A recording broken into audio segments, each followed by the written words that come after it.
Muwala wa Stabwa ayanjudde. Wano ku LMTV tukuleetedde emboozi ya muwala wa Stabwa eyayanjudde eggulo. Amazima ddala okuzaala kujaagaana. Nzaani Stabwa waabwe agudde mu bitiibwa bino. Ensi n'ekuŋŋaana okubaawo nga muwala wange afumbirwa.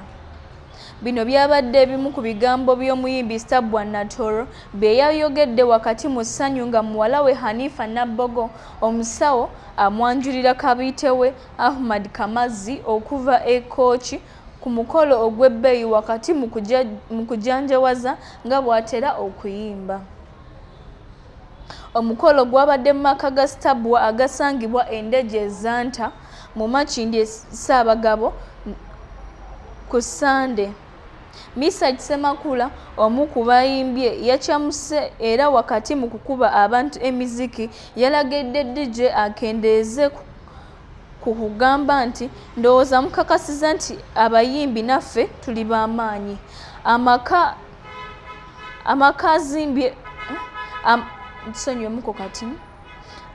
Amaka azimbye ag'omulembe ate n'abaana asomesezza era afumbizza. Supreme Mufti Sheikh Sulaiman Kasule Ndirangwa ne Lord Mayor Elias Lukwago basiimye Stabwa okukuza obulungi abaana ate n'abasomesa.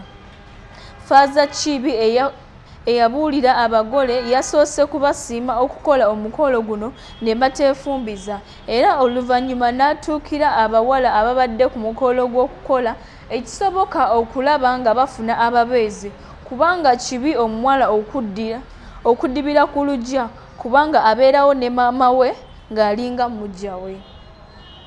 Siri mufumbo era sirina ssuubi lya kuzaala wadde okufumbirwa wadde nga n'obusobozi mbulina naye mwe mbakubiriza okufuna ababeezi ate muzaale.